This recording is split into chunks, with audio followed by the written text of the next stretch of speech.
नमस्कार। आपका स्वागत है सुनो और सीखो पर। आज सुनिए मुंशी प्रेमचंद की लिखी कहानी त्रिशूल। अंधेरी रात है, मूसलाधार पानी बरस रहा है, खिड़कियों पर पानी के थप्पड़ लग रहे हैं। कमरे की रोशनी खिड़की से बाहर जाती है तो पानी की बड़ी बड़ी बूंदें तीरों की तरह नोकदार, लंबी, मोटी गिरती हुई नजर आ जाती हैं। इस वक्त अगर घर में आग भी लग जाए तो शायद मैं बाहर निकलने की हिम्मत न करूं। लेकिन एक दिन जब ऐसी ही अंधेरी भयानक रात के वक्त मैं मैदान में बंदूक लिए पहरा दे रहा था, उसे आज 30 साल गुजर गए। उन दिनों मैं फौज में नौकर था। आह, वह फौजी जिंदगी कितने मजे से गुजरती थी। मेरी जिंदगी की सबसे मीठी, सबसे सुहानी यादगारें उसी जमाने से जुड़ी हुई हैं। आज मुझे इस अंधेरी कोठरी में अखबारों के लिए लेख लिखते देखकर कौन समझेगा कि इस नियमजान, झुकी हुई कमर वाले, खस्ता हाल आदमी में भी कभी हौसला और हिम्मत और जोश का दरिया लहरें मारता था। क्या क्या दोस्त थे जिनके चेहरों पर हमेशा मुस्कुराहट नाचती रहती थी। शेरदिल राम सिंह और मीठे गले वाले देवीदास की याद क्या कभी दिल से मिट सकती है? वह अदन, वह बसरा, वह मिस्र बस आज मेरे लिए सपने हैं। यथार्थ है तो यह तंग कमरा और अखबार का दफ्तर। हाँ, ऐसी ही अंधेरी, डरावनी, सुनसान रात थी। मैं बारक के सामने बरसाती पहने हुए खड़ा मैगजीन का पहरा दे रहा था। कंधे पर भरा हुआ राइफल था। बारक के से 2-4 सिपाहियों के गाने की आवाजें आ रही थीं। रह रहकर जब बिजली चमक जाती थी तो सामने के ऊंचे पहाड़ और दरख्त और नीचे का हरा भरा मैदान इस तरह नजर आ जाते थे जैसे किसी बच्चे की बड़ी बड़ी काली भोली पुतलियों में खुशी की झलक नजर आ जाती है। धीरे धीरे बारिश ने तूफानी सूरत अख्तियार की।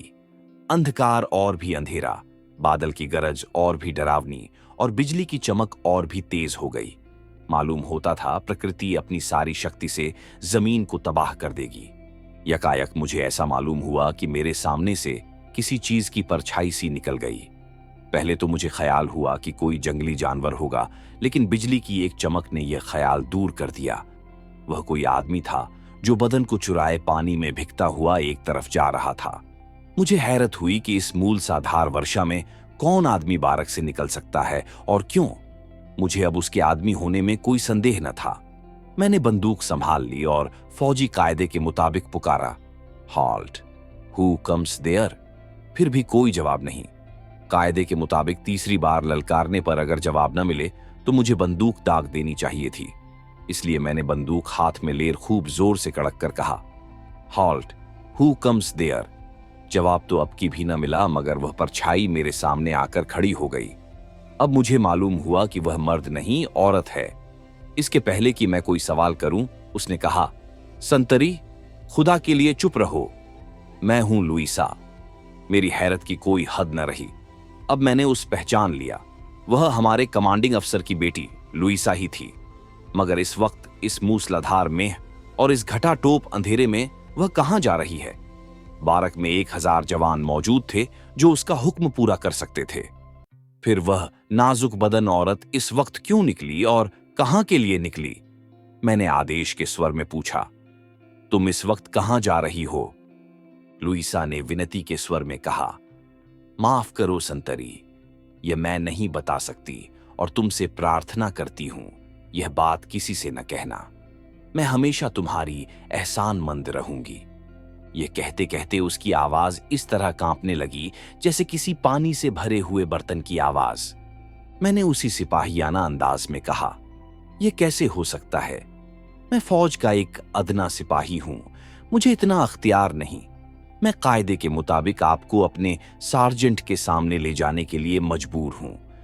लेकिन क्या तुम नहीं जानते कि मैं तुम्हारे कमांडिंग अफसर की लड़की हूं? मैंने जरा हंसकर जवाब दिया, अगर मैं इस वक्त कमांडिंग अफसर साहब को भी ऐसी हालत में देखूं तो उनके साथ भी मुझे यही सख्ती करनी पड़ती। कायदा सबके लिए एक सा है और एक सिपाही को किसी हालत में उसे तोड़ने का अख्तियार नहीं है। यह निर्दय उत्तर पाकर उसने करुणा स्वर में पूछा, तो फिर क्या तदबीर है? मुझे उस पर रहम तो आ रहा था, लेकिन कायदों की जंजीरों में जकड़ा हुआ था। मुझे नतीजे का जरा भी डर न था। कोर्ट मार्शल या तनज्जुली या और कोई सजा मेरे ध्यान में न थी। मेरा अंतकरण भी साफ था, लेकिन कायदे को कैसे तोड़ूं?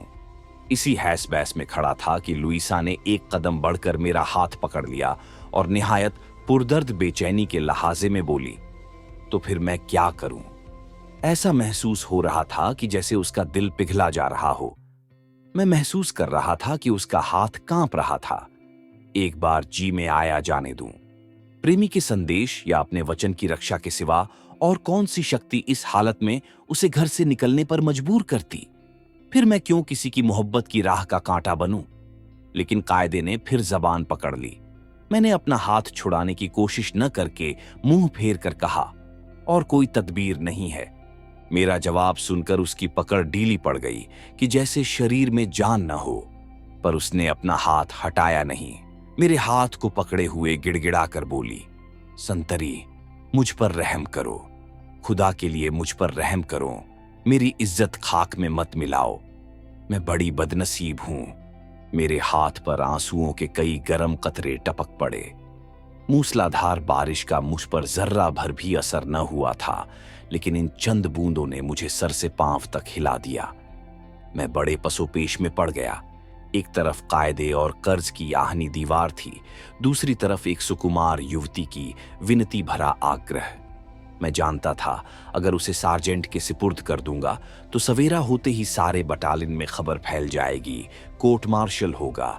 कमांडिंग अफसर की लड़की पर भी फौज का लौह कानून कोई रियायत न कर सकेगा।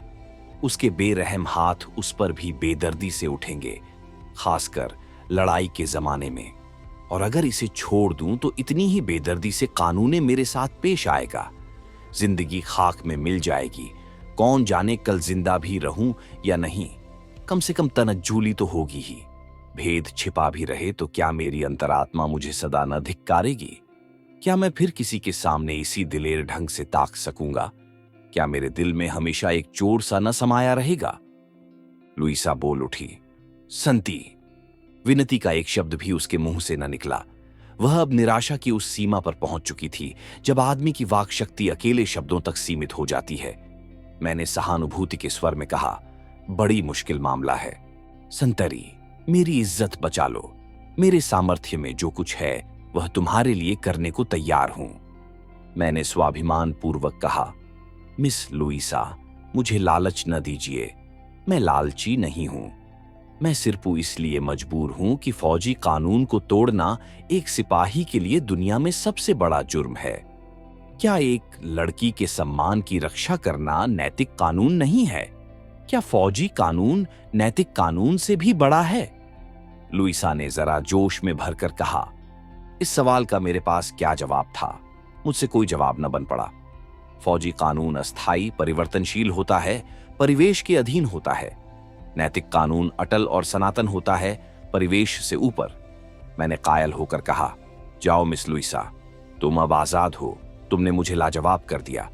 मैं फौजी कानून तोड़कर इस नैतिक कर्तव्य को पूरा करूंगा। मगर तुमसे केवल वही प्रार्थना है कि आगे फिर कभी किसी सिपाही को नैतिक कर्तव्य का उपदेश न देना, क्योंकि फौजी कानून है। फौज किसी नैतिक, आत्मिक या ईश्वरीय कानून की परवाह नहीं करता। लुइसा ने फिर मेरा हाथ पकड़ लिया और एहसान में डूबे हुए लहजे में बोली, संतरी, भगवान तुम्हें इसका फल दे। मगर फौरन उसे संदेह हुआ कि शायद यह सिपाही आइंदा किसी मौके पर यह भेद न खोल दे, इसलिए अपने और भी इत्मीनान के ख्याल से उसने कहा, मेरी आबरू अब तुम्हारे हाथ है। मैंने विश्वास दिलाने वाले ढंग से कहा, मेरी ओर से आप बिल्कुल इत्मीनान रखिए। कभी किसी से नहीं कहोगे ना? कभी नहीं। कभी नहीं? हां, जीते जी कभी नहीं। अब मुझे इत्मीनान हो गया संतरी। लुइसा तुम्हारी इस नेकी और एहसान को मौत की गोद में जाते वक्त भी न भूलेगी। तुम जहां रहोगे तुम्हारी यह बहन तुम्हारे लिए भगवान से प्रार्थना करती रहेगी। जिस वक्त तुम्हें कभी जरूरत हो मेरी याद करना। लुइसा दुनिया के उस पर्त पर होगी तब भी तुम्हारी खिदमत के लिए हाजिर होगी। वह आज से तुम्हें अपना भाई समझती है। सिपाही की जिंदगी में ऐसे मौके आते हैं जब उसे एक खिदमत करने वाली बहन की जरूरत होती है। भगवान न करे तुम्हारी जिंदगी में ऐसा मौका आए, लेकिन अगर आए तो लुइसा अन्ना फर्ज अदा करने में कभी पीछे न रहेगी। क्या मैं अपने नेक मिजाज भाई का नाम पूछ सकती हूं? बिजली एक बार चमक उठी। मैंने देखा लुइसा की आंखों में आंसू भरे हुए हैं। बोला, लुइसा, इन हौसला बढ़ाने वाली बातों के लिए मैं तुम्हारा हृदय से कृतज्ञ हूं, लेकिन मैं जो कुछ कर रहा हूं वह नैतिकता और हमदर्दी के नाते कर रहा हूं। किसी इनाम की मुझे इच्छा नहीं है। मेरा नाम पूछकर क्या करेगी? लुइसा ने शिकायत के स्वर में कहा, क्या बहन के लिए भाई का नाम पूछना भी फौजी कानून के खिलाफ है? इन शब्द में कुछ ऐसी सच्चाई, कुछ ऐस प्रेम, कुछ ऐसा अपनापन भरा हुआ था कि मेरी आंखों में बरबस आंसू भर आए। बोला, नहीं लुइसा, मैं तो सिर्फ यही चाहता हूं कि इस भाई जैसे सलूक में स्वार्थ की छाया भी न रहने पाए। मेरा नाम श्रीनाथ सिंह है। लुइसा ने कृतज्ञता व्यक्त करने के तौर पर मेरा हाथ धीरे से दबाया और थैंक्स कहकर चली गई। अंधेरे के कारण बिल्कुल नजर न आया कि वह कहां गई और न पूछना ही उचित था। मैं वहीं खड़ा खड़ा इस अचानक मुलाकात के पहलुओं को सोचता रहा। कमांडिंग अफसर की बेटी क्या एक मामूली सिपाही को, और वह भी जो काल आदमी हो, कुत्ते से बदत्तर नहीं समझती? मगर वही औरत आज मेरे साथ भाई का रिश्ता कायम करके फूली नहीं समाती थी। इसके बाद कई साल बीत गए। दुनिया में कितनी ही क्रांतियां हो गई। रूस की जारशाही मिट गई। जर्मन को कैसर दुनिया के स्टेज से हमेशा के लिए विदा हो गया। प्रातंत्र की एक शताब्दी में जितना उन्नति हुई थी, उतनी इन थोड़े से सालों में हो गई। मेरे जीवन में भी कितने ही परिवर्तन हुए। एक टांग युद्ध के देवता की भेंट हो गई। मामूली से लेफ्टिनेंट हो गया। एक दिन फिर ऐसी चमक और गरज की रात थी। मैं क्वार्टर में बैठ हुआ कप्तान नाक्स और लेफ्टिनेंट डॉक्टर चंद्र सिंह से इसी घटना की चर्चा कर रहा था जो 10-12 साल पहले हुई थी।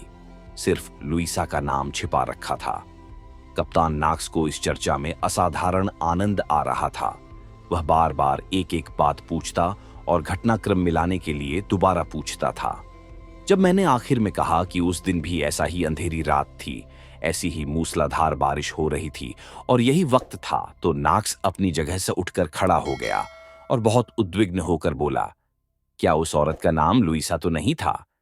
मैंने आश्चर्य से कहा, आपको उसका नाम कैसे मालूम हुआ? मैंने तो नहीं बतलाया। पर नाक्स की आंखों में आंसू भर आए। सिसकियां लेकर बोले, यह सब आपको अभी मालूम हो जाएगा। पहले यह बतलाइए कि आपका नाम श्रीनाथ सिंह है या चौधरी? मैंने कहा, मेरा नाम श्रीनाथ सिंह है। अब लोग मुझे सिर्फ चौधरी कहते हैं, लेकिन उस वक्त चौधरी का नाम से मुझे कोई न जानता था। लोग श्रीनाथ कहते थे। कप्तान नाक्स अपनी कुर्सी खींचकर मेरे पास आ गए और बोले, तब तो आप मेरे पुराने दोस्त निकाल। मुझे अब तब नाम के बदल जाने से धोखा हो रहा था, वरना आपका नाम तो मुझे खूब याद है। हाँ, ऐसा याद है कि शायद मरते दम तक भी न भूलूं, क्योंकि यह उसकी आखिर वसीयत है। ये कहते कहते नाक्स खामोश हो गए और आंखें बंद करके सर मेज पर रख लिया। मेरा आश्चर्य हर क्षण बढ़ता जा रहा था और लेफ्टिनेंट डा चंद्र सिंह भी सवाल भरी नजरों से एक बार मेरी तरफ और दूसरी बार कप्तान नाक्स के चेहरे की तरफ देख रहे थे। 2 मिनट तक खामोश रहने के बाद कप्तान नाक्स ने सर उठाया और एक लंबी सांस लेकर बोले, क्यों लेफ्टिनेंट चौधरी, तुम्हें याद है एक बार एक अंग्रेज सिपाही ने तुम्हें बुरी गाली दी थी? मैंने कहा, हाँ खूब याद है। वह कारपोरल था, मन उसका शिकायत कर दी थी और उसका कोर्ट मार्शल हुआ था। वह कारपोल के पद से गिरकर मामूली सिपाही बना दिया गया था। हाँ, उसका नाम भी याद आ गया, क्रिप या क्रुप। कप्तान नाक्स ने बात काटते हुए कहा, किरपिन, उसकी और मेरी सूरत में आपको कुछ मेल दिखाई पड़ता है? मैं ही वह किरपिन हूं। मेरा नाम सी नाक्स है, किरपिन नाक्स। जिस तरह उन दिनों आपको लोग श्रीनाथ कहते थे, उसी तरह मुझे भी किरपिन कहा करते थे। अब जो मैंने गौर नाक्स की तरफ देखा तो पहचाना गया। बेशक वह किरपिन ही था। मैं आश्चर्य से उसकी ओर ताकने लगा। लुइसा से उसका क्या संबंध हो सकता है, ये मेरी समझ में उस वक्त भी ना आया। कप्तान नाक्स बोले, आज मुझे सारी कहानी कहनी पड़ेगी। लेफ्टिनेंट चौधरी, तुम्हारी वजह से जब मैं कारपोल से मामूली सिपाही बनाया गया और झिल्लत भी कुछ कम न हुई, तो मेरे दिल में ईर्ष्या और प्रतिशोध की लपटें सी उठने लगीं। मैं हमेशा इसी फिक्र में रहता था कि किस तरह तुम्हें जलील करूं, किस तरह अपनी जिल्लत का बदला लूं। मैं तुम्हारी एक एक हरकत को, एक एक बात को ऐब ढूंढने वाली नजरों से देखा करता था। इन 10-12 सालों में तुम्हारी सूरत बहुत कुछ बदल गई और मेरी निगाहों में भी कुछ फर्क आ गया है, जिसके कारण मैं तुम्हें पहचान न सका। लेकिन उस वक्त तुम्हारी सूरत हमेशा मेरी आंखों के सामने रहती थी। उस वक्त मेरी जिंदगी की सबसे बड़ी तमन्ना यही थी कि किसी तरह तुम्हें भी नीचे गिराऊं। अगर मुझे मौका मिलता तो शायद मैं तुम्हारी जान लेने से भी बाज न आता। कप्तान नैक्स फिर खामोश हो गए। मैं और डॉक्टर चंद्र सिंह टकटकी लगाए कप्तान नैक्स की तरफ देख रहे थे। नैक्स ने फिर अपनी दास्तान शुरू की। उस दिन रात को जब लुइसा तुमसे बातें कर रही थी, मैं अपने कमरे में बैठा हुआ तुम्हें दूर से देख रहा था। मुझे उस वक्त मालूम था कि वह लुइसा है। मैं सिर्फ यह देख रहा था कि तुम पहरा देते वक्त किसी औरत का हाथ पकड़े उससे बातें कर रहे हो। उस वक्त मुझे जितनी पाजीपन से भरी हुई खुशी हुई वह बयान नहीं कर सकता। मैंने सोचा, अब इसे जलील करूंगा। बहुत दिनों के बाद बच्चा फंसे हैं, अब किसी तरह न छोड़ूंगा। यह फैसला करके मैं कमरे से निकाला और पानी में भीगता हुआ तुम्हारी तरफ चला। लेकिन जब तक मैं तुम्हारे पास पहुंचूं, लुइसा चली गई थी। मजबूर होकर मैं अपने कमरे लौट आया, लेकिन फिर भी निराश न था। मैं जानता था कि तुम झूठ न बोलोगे और जब मैं कमांडिंग अफसर से तुम्हारी शिकायत करूंगा तो तुम अपना कसूर मान लोगो।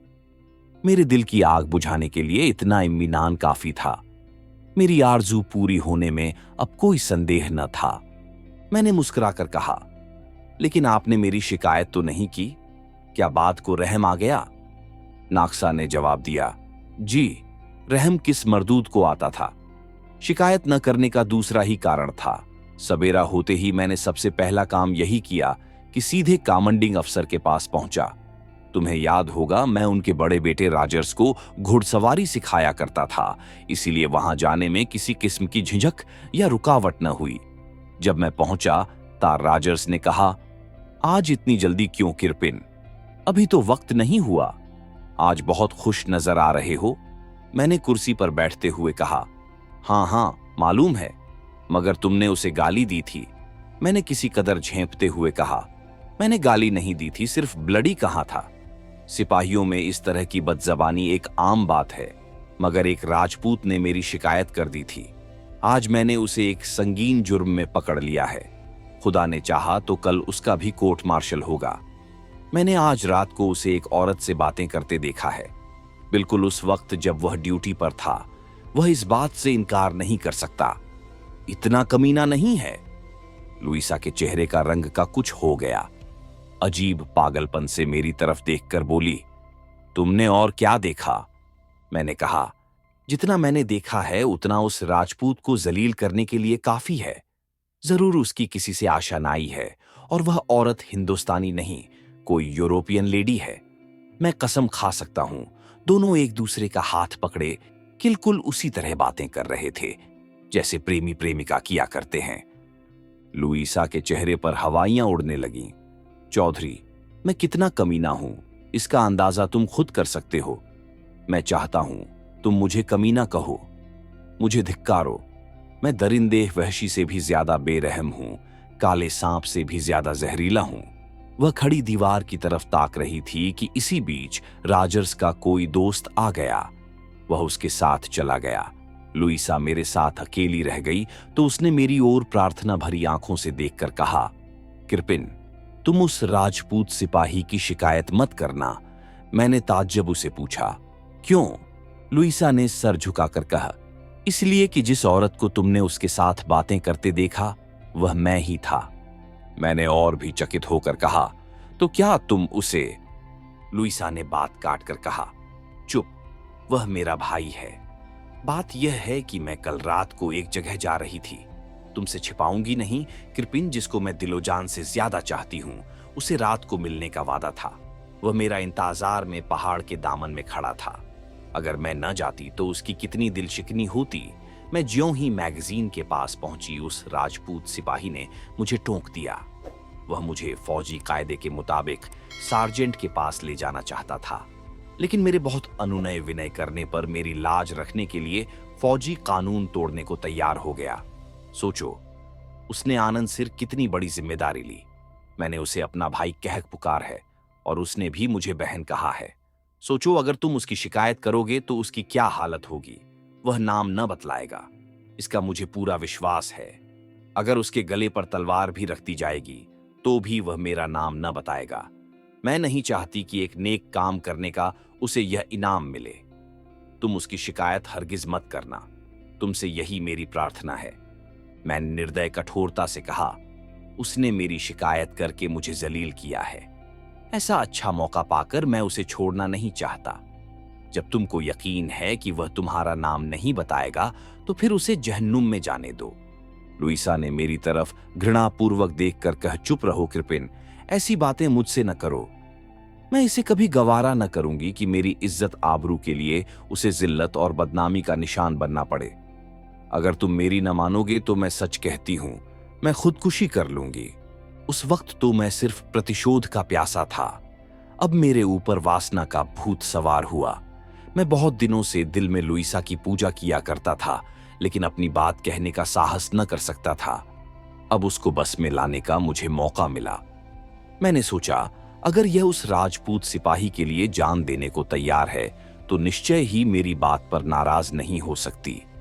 मैंने उसी निर्दय स्वार्थपरता के साथ कहा, मुझे सख्त अफसोस है मगर अपने शिकार को छोड़ नहीं सकता। लुइसा ने मेरी तरफ बेकस निगाहों से देखकर कहा, यह तुम्हारा आखिरी फैसला है?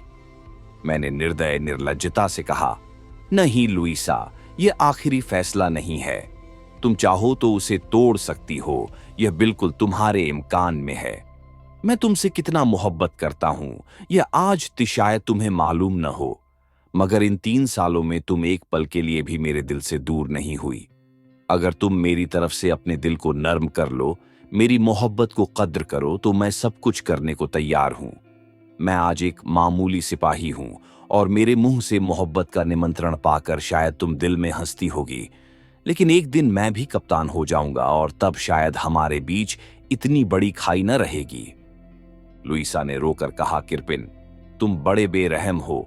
मैं तुमको इतना जालिम न समझती थी। खुदा ने क्यों तुम्हें इतना संगदील बनाया? क्या तुम्हें ए बेकस औरत पर जरा भी रहम नहीं आता? मैं उसकी बेचारगी पर दिल में खुश होकर बोला, जो खुद संगदील हो उसे दूसरों की संगदीली की शिकायत करने का क्या हक है? लुइसा ने गंभीर स्वर में कहा, मैं बेरहम नहीं हूं किरपिन, खुदा के लिए इंसाफ करो। मेरा दिल दूसरे का हो चुका, मैं उसके बगैर जिंदा नहीं रह सकती और शायद वह भी मेरे बगैर जिंदा न रहे। मैं अपनी बात रखने के लिए, अपने ऊपर नेकी करने वाले एक आदमी की आबरू बचाने के लिए अपने ऊपर जबरदस्त करके अगर तुमसे शादी कर भी लूं तो नतीजा क्या होगा? जोर जबरदस्ती से मोहब्बत नहीं पैदा होती। मैं कभी तुमसे मोहब्बत न करूंगी। दोस्तों, आनी बेशर्मी और बेहाई का पर्दाफाश करते हुए मेरे दिल को बड़ी सख्त तकलीफ हो रही है। मुझे उस वक्त वासना ने इतना अंधा बना दिया था कि मेरे कानों पर जूं तक न रेंगी। बोला, ऐसा मत ख्याल करो लुइसा, मोहब्बत अपना अपना असर जरूर पैदा करती है। तुम इस वक्त मुझे न चाहो, लेकिन बहुत दिन न गुजरने पाएंगे कि मेरी मोहब्बत रंग लाएगी। तुम मुझे स्वार्थी और कमीना समझ रही हो। समझो, प्रेम स्वार्थी होता है ही है, शायद वह कमीना भी होता है, लेकिन मुझे विश्वास है कि यह नफरत और बेरुखी बहुत दिनों तक न रहेगी। मैं अपने जानी दुश्मन को छोड़ने के लिए ज्यादा से ज्यादा कीमत लूंगा जो मिल सके। लुइसा 15 मिनट तक भीषण मानसिक यातना की हालत में खड़ी रही। जब उसकी याद आती है तो जी चाहता है गले में छुरी मार लूं।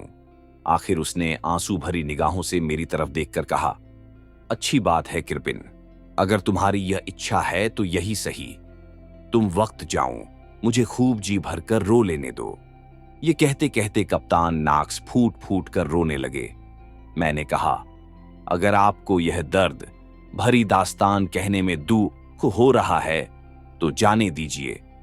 कप्तान नाक्स ने गला साफ करके कहा, नहीं भाई। वह किस्सा के पास जाता और उसके दिल से अपने प्रतिद्वंद्वी के ख्याल को मिटाने की कोशिश करता। वह मुझे देखते ही कमरे से बाहर निकल आती, खुश हो होकर बातें करती। यहां तक कि मैं समझने लगा कि उसे मुझसे प्यार हो गया है। इसी बीच यूरोपियन लड़ाई छिड़ गई। हम और तुम दोनों लड़ाई पर चले गए। तुम फ्रांस गए, मैं कमांडिंग अफसर के साथ मिस्र गया। लुइसा अपने चचा के साथ यहीं रह गई। राजर्स भी उसके के साथ रह गया। 3 साल तक मैं लाम पर रहा। लुइसा के पास से बराबर खत आते रहे।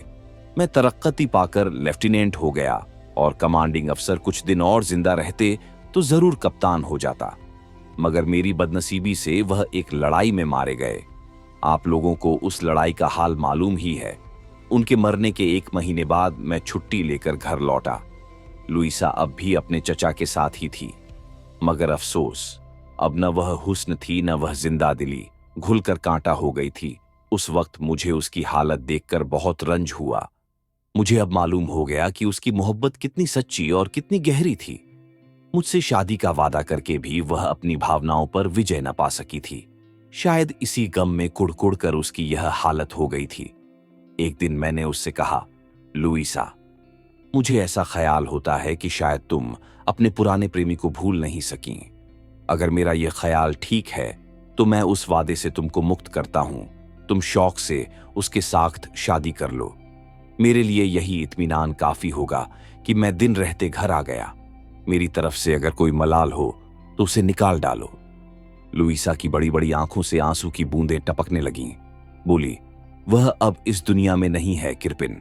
आज 6 महीने हुए वह फ्रांस में मारे गए। मैं ही उसकी मौत का कारण हुई। यही गम है। फौज से उनका कोई संबंध न था। अगर वह मेरी ओर से निराश न हो जाते तो कभी फौज में भर्ती होते। मरने ही के लिए वह फौज में गए। मगर तुम अब आ गए। मैं बहुत जल्द अच्छी हो जाऊंगी। अब मुझ में तुम्हारी बीवी बनने की काबिलियत ज्यादा हो गई। तुम्हारे पहलू में अब कोई कांटा नहीं रहा और न मेरे दिल में कोई गम। इन शब्दों में व्यंग भरा हुआ था, जिसका आशय यह था कि मैंने लुइसा के प्रेमी की जान जी। इसकी सच्चाई से कौन इनकार कर सकता है। इसके प्रायश्चित की अगर कोई सूरत थी ताक यहीं कि लुइसा की इतनी खातिरदारी, इतनी दिलजोई करूं, उस पर इस तरह न्याछावर हो जाऊं कि उसके दिल से यह दुख निकल जाए। इसके 1 महीने बाद शादी का दिन तय हो गया। हमारी शादी भी हो गई। हम दोनों घर आए। दोस्तों की दावत हुई। शराब के दौर चले। मैं अपनी खुशनसीबी पर फूला नहीं समाता था और मैं ही क्यों, मेरे इष्ट मित्र सब मेरी खुशकिस्मत पर मुझे बधाई दे रहे थे। मगर क्या मालूम था तकदीर मुझे यूं सब्ज बाग दिखा रही है। क्या मालूम था कि यह वह रास्ता है जिसके पीछे जालिम शिकारी का जाल बिछा हुआ है। मैं तो दास्तों की खातिर तवाज़ों में लगा हुआ था। उधर लुइसा अंदर कमरे में लेटी हुई इस दुनिया से रुखसत होने का सामान कर रही थी। मैं एक दोस्त की बधाई का धन्यवाद दे रहा था कि राजर्स ने आकर कहा, किरपिन, चलो लुइसा तुम्हें बुला रही है। जल्द। उसकी न जाने क्या हालत हो रही है। मेरे पैरों तले से जमीन खिसक गई। दौड़ता हुआ लुइसा के कमरे में आया। कप्तान नाक्स की आंखों से फिर आंसू बहने लगे। आवाज फिर भारी हो गई। जरा दम लेकर उन्होंने कहा, अंदर जाकर देखा तो लुइसा कोच पर लेटी हुई थी। उसका शरीर ऐंठ रहा था। चेहरे पर भी उसी ऐंठन के लक्षण दिखाई दे रहे थे। मुझे देखकर बोली, किरपिन, मेरे पास आ जाओ। मैंने शादी करके अपना वचन पूरा कर दिया। इससे ज्यादा मैं तुम्हें कुछ और न दे सकती थी, क्योंकि मैं अपनी मोहब्बत पहले ही दूसरी की भेंट कर चुकी हूं। मुझे माफ करना, मैंने जहर खा लिया है और बस कुछ घड़ियों की मेहमान हूं।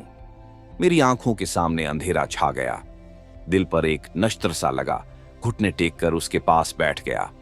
रोता हुआ बोला, लुइसा, ये तुमने क्या किया? हाय, क्या तुम मुझे दाग देकर जल्दी चली जाओगी? क्या अब कोई तदबीर नहीं है? फौरन दौड़कर एक डॉक्टर के मकान पर गया। मगर जब तक उसे साथ लेकर आऊं, मेरी वफा की देवी सच्ची लुइसा हमेशा के लिए मुझसे जुदा हो गई थी। सिर्फ उसके सिरहाने एक छोटा सा पुर्जा पड़ा हुआ था, जिस पर उसने लिखा था, अगर तुम्हें मेरा भाई श्रीनाथ नजर आए तो उससे कह देना। लुइसा मरते वक्त भी उसका एहसान नहीं भूली। यह कहकर नाक्स ने अपनी वास्केट की जेब से एक मखमली डिबिया निकाली और उसमें से कागज का एक पुर्जा निकालकर दिखाते हुए कहा, चौधरी, यही मेरे उस अस्थाई सौभाग्य की स्मृति है जिसे आज तक मैंने जान से ज्यादा संभाल कर रखा है। आज तुमसे परिचय हो गए होगे। मगर शुक्र है कि तुम जीते जागते मौजूद हो। यह अमानत तुम्हारे सुपुर्द करता हूं। अब अगर तुम्हारे जी में आए तो मुझे गोली मार दो, क्योंकि उस स्वार्गिक जीव का हत्यारा मैं हूं। यह कहते कहते कप्तान नाक्स फैलकर कुर्सी पर लेट गए। हम दोनों ही की आंखों से आंसू जारी थे, मगर जल्दी ही हमें अपने तात्कालिक कर्तव्य की याद आ गई। नाक्सा को सांत्वना देने के लिए मैं कुर्सी से उठकर उनके पास गया, मगर उनका हाथ पकड़ते ही मेरे शरीर में कंपकंपी सी आ गई। हाथ ठंडा था, ऐसा ठंडा जैसा आखिर घड़ियों में होता है। मैंने घबराकर उनके चेहरे की तरफ देखा और डॉक्टर चंद्र को पुकारा। डॉक्टर साहब ने आकर फौरन उनकी छाती पर हाथ रखा और दर्द भरे लहजे में बोले। दिल की धड़कड़ा उठी। कड़ कड़ कड़। आप सुन रहे थे मुंशी प्रेमचंद की लिखी कहानी त्रिशूल।